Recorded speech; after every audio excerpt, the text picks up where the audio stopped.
नमस्कार, मैं हूं दीपिका और आप देख रहे हैं सीटीएन सिटी हलचल। और सबसे पहले नजर डाल लेते हैं आज की हेडलाइंस पर।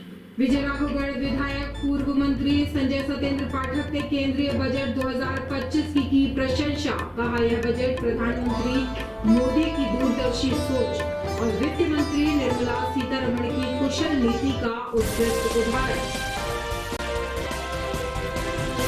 युवक व्यवसायी से मारपीट के मामले में कोतवाली पुलिस ने 2 आरोपियों को किया गिरफ्तार।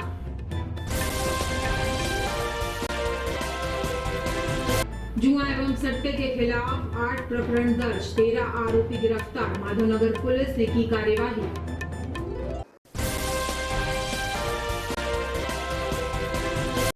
सड़क हादसे में महिला की मौत। सिलमनाबाद के नैगवा मोड़ के पास बस ने मारी बाइक को टक्कर, 1 घायल।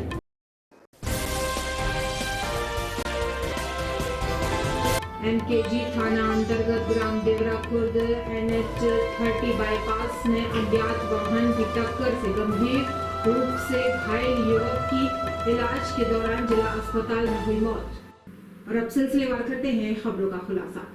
विजय राघवगढ़ विधायक पूर्व मंत्री संजय सतेंद्र पाठक ने केंद्रीय बजट 2025 की प्रशंसा करते हुए कहा कि यह बजट प्रधानमंत्री नरेंद्र मोदी की दूरदर्शी सोच और वित्त मंत्री निर्मला सीतारमण की कुशल नीति का उत्कृष्ट उदाहरण है।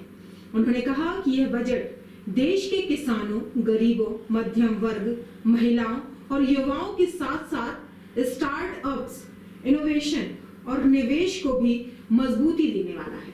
उन्होंने कहा कि जहां 12 लाख तक की आय में टैक्स से छूट का लाभ आम मध्यम वर्गीय परिवार को होगा, वहीं कैंसर की दवाओं को सस्ता करने का फैसला लोगों के लिए राहतकारी होगा।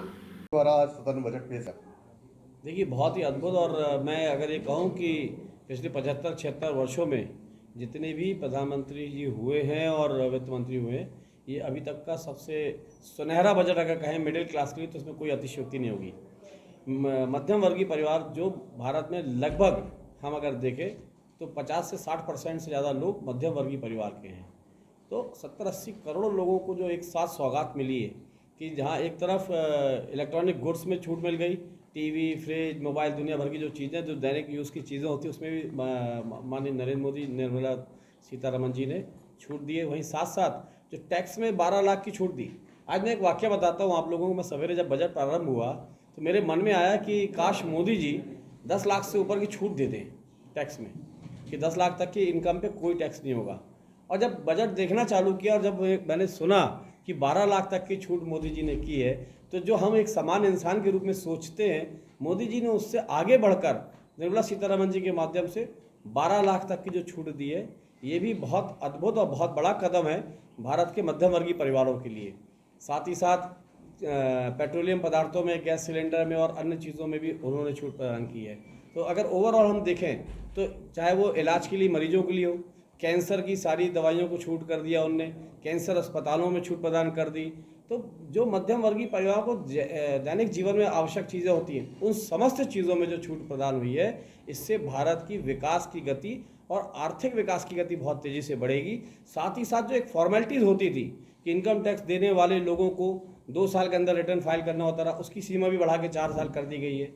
तो ये छोटी छोटी चीज़ें देखने में छोटी लगती हैं, लेकिन ये सामान्य मध्यम वर्गीय परिवार के जीवन के लिए बहुत महत्वपूर्ण महत्व रखती हैं। तो ये अद्भुत बजट है। इसके लिए मैं नरेंद्र मोदी जी को सदैव मैं कहता आया हूँ कि ईश्वर के भेजे हुए दूत हैं भारतवासियों के लिए। और आज का बजट भी बड़ा सुनहरा बजट है, भविष्य के लिए, भारत के लिए और भारतीय अर्थव्यवस्था के लिए बहुत बेहतर कदम है। इस बजट का चुनाव से जोड़ा जा सकता है दिल्ली और बिहार में। कोतवाली थाना क्षेत्र के स्टेशन रोड में विगत दिनों हुई युवा व्यवसायी से मारपीट के मामले में आज कोतवाली पुलिस ने मामले के 2 आरोपियों को गिरफ्तार किया है। मामले की जानकारी देते हुए पुलिस अधीक्षक अभिजीत कुमार रंजन ने बताया कि माधवनगर निवासी राकेश मोटवानी को शहर के राहुल बिहारी, केतु रजक, विनय वीरवानी, अरमान द्विवेदी द्वारा युवक के साथ पैर पर गंभीर चोटें पहुंचाई, जिसके बाद युवक को BNS की धारा 109 के तहत मामला दर्ज किया गया, जिसके बाद आरोपियों की पाताशाजी करते हुए मामले के 2 आरोपी अरमान द्विवेदी और केतु रजक को गिरफ्तार किया गया और अन्य आरोपियों की गिरफ्तारी के लिए पुलिस के निरंतर प्रयास जारी है। माधवनगर के व्यापारी वाला, उसमें क्या कार्रवाई हुई? देखिए, मैं आपको बताना चाहूँगा कि माधवनगर के एक युवक राकेश मोटवानी, जिसकी दुकान सिटी में है, उसके साथ मारपीट की घटना 30 तारीख को रात को लगभग 10 बजे के आसपास हुई थी और इसमें घायल व्यक्ति के द्वारा 4 लोगों को नामजद किया गया था, जिसमें राहुल सिंह बिहारी, उसका भाई करण बिहारी और इसके अलावा केतु और विनय विरवानी, जो कि वो भी माधवनगर का ही रहने वाला है। इनका नाम उन्होंने बताया था और साथ ही उन्होंने ये भी बताया घायल ने कि इसके अलावा भी 4 व्यक्ति और भी इस घटना में शामिल थे, जिनको तत्काल वह पहचानने में असमर्थ था और आगे चल के उसका बयान भी अभी लिया गया है और अपराधियों को भी पुलिस के द्वारा चिन्हित किया गया है। तो हम सभी की धरपकड़ के लिए तत्काल से ही हम लोगों ने प्रयास शुरू कर दिए। घटनास्थल के आसपास के सीसीटीवी फुटेज और शहर के जो भी एंट्री एग्जिट पॉइंट हैं, सब पे हम लोगों की नज़र रही और साथ ही हमारी जो टेक्निकल टीम है उनके द्वारा भी जानकारी जुटाई गई। वर्तमान में मैं आपको यह बताना चाहूँगा कि इन 4 आरोपियों में से एक नामजद आरोपी केतु रजक और साथ ही इस घटना में शामिल अरमान द्विवेदी नामक एक युवक को पुलिस ने गिरफ्तार किया है और इनके द्वारा जो पूछताछ जिनसे पुलिस ने की है उसमें इस बात को इन्होंने एक्सेप्ट किया है कि यह घटना इन्हीं के द्वारा कारित की गई थी।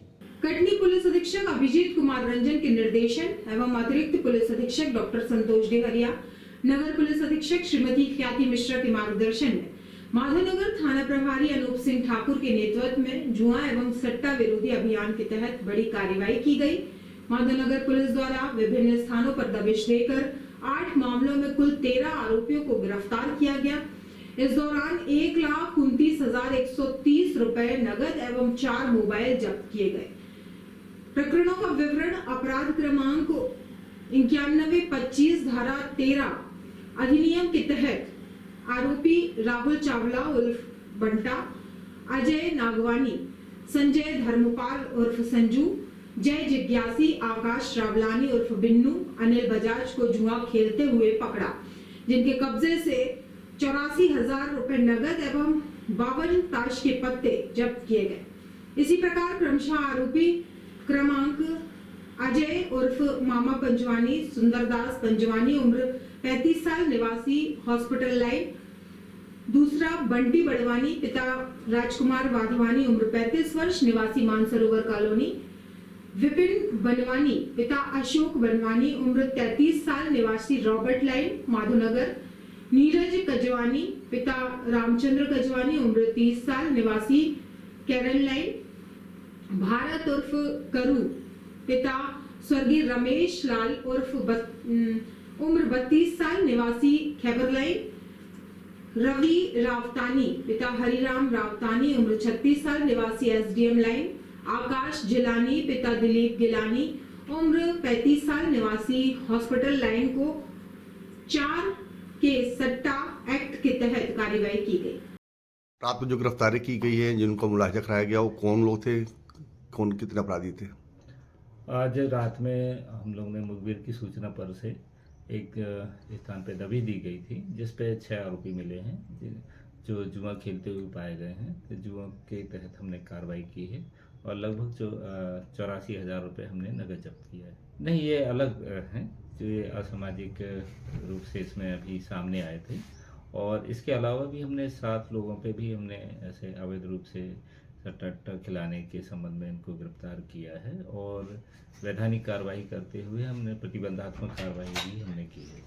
क्या पूर्व में इनके खिलाफ कोई आपराधिक प्रकरण दर्ज है?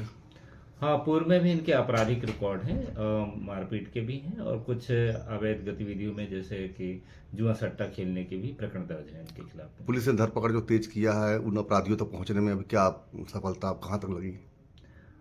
चूंकि अभी ये मामला कोतवाली थाना क्षेत्र का है, लेकिन हम संयुक्त रूप से इसमें आरोपी की धरपकड़ के लिए हम इसमें सतत प्रयासरत हैं और संभवतः शीघ्र ही हम जल्दी उनकी गिरफ्तारी कर लेंगे।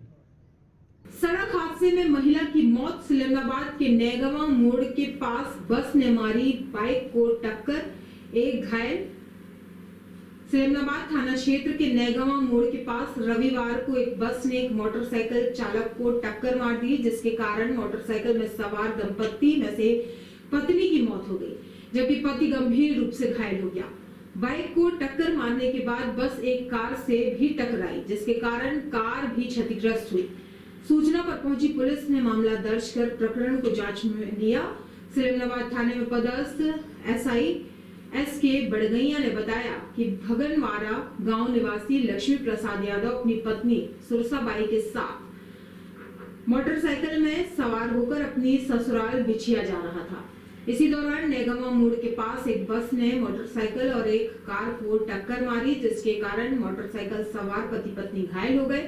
दोनों घायलों को सलेमनाबाद अस्पताल में भर्ती कराया गया, जहां सुरसाबाई यादव 60 वर्ष के इलाज के दौरान मौत हो गई। वहीं लक्ष्मी प्रसाद को गहन चोटें आई हैं, जिला अस्पताल रेफर किया गया है। पुलिस ने FIR दर्ज कर मामले की जांच शुरू कर दी है, जिसके कारण मोटरसाइकिल सवार पति पत्नी घायल हो गए थे। दोनों घायलों को सलेमनाबाद अस्पताल में भर्ती कराया गया था, जहां सुरसाबाई 60 वर्ष की इलाज के दौरान मौत हो गई है। वहीं घायल लक्ष्मी प्रसाद को गहन इलाज के लिए जिला अस्पताल भेजा गया है। सर में चोट है, जबलपुर ले गई माता राम अस्पताल। क्या नाम है माता राम का? सुरताबाई यादव। सुरताबाई यादव।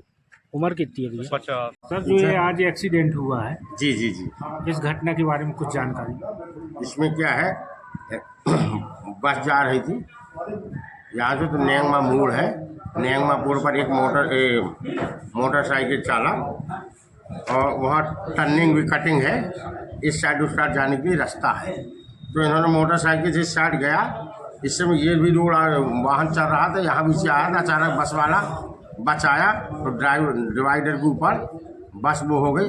वहाँ से टाटा नेक्स्ट वाहन आ रहा था 4 व्हीलर, उससे भी टकराई, जिससे 2 व्हीलर में जो चालक थे उसमें दोनों पति पत्नी थे, घायल हो गए। वो रहने वाले भगवारा के हैं, भगनवारा के रहने वाले हैं दोनों पति पत्नी। और मृतक एक मृत्यु हुई है? हाँ, वो राजेंद्र प्रसाद एक मर्डर जो मृत्यु हुई है, ये सुरताबाई की मृत्यु हुई है। सुरताबाई? हाँ, सुरताबाई 2 व्हीलर में? 2 व्हीलर में था। लक्ष्मी प्रसाद चला रहा था, उसका पति जी। पति पत्नी दोनों जा रहे थे ससुराल जी। ससुराल बिछिया में थी जी सर। बंडा बिछिया जी। सर, वो घायल कितने हैं? घायल एक है, लक्ष्मी प्रसाद को उपचार कर और तत्काल रेफर किया गया कटनी शासकीय अस्पताल, और इसकी दूसरी की उसकी पत्नी के उपचार दौरान मृत्यु हो गई। इसका PM यहीं हो रहा, शासकीय अस्पताल सलेमनाबाद जी, डॉक्टर साहब का। सुरताबाई? हाँ, सुरताबाई। कटनी के MKG थाना अंतर्गत ग्राम देवरा खुर्द NH 30 बाईपास में अज्ञात वाहन की टक्कर से गंभीर रूप से घायल युवक का इलाज जिला अस्पताल में किया जा रहा था। इलाज के दौरान उसकी मौत हो गई। आपको बता दें कि रविवार शाम 5 बजे पुलिस ने जानकारी में बताया था कि दुर्गा चौक खिरहनी निवासी 42 वर्षीय राजेश कुमार बीती शाम NH 30 बाईपास देवरा खुर्द ग्राम के पास अज्ञात वाहन ने टक्कर मार घायल कर स्थल से भाग खड़ा हुआ। गंभीर हालत में युवक को जिला अस्पताल में भर्ती कराया गया, जहां इलाज के दौरान उसकी मौत हो गई। और आज की जानकारियों में बस इतना ही। कल फिर होंगे हाजिर शहर की ताजा तरीन जानकारियों के साथ। तब तक के लिए नमस्कार।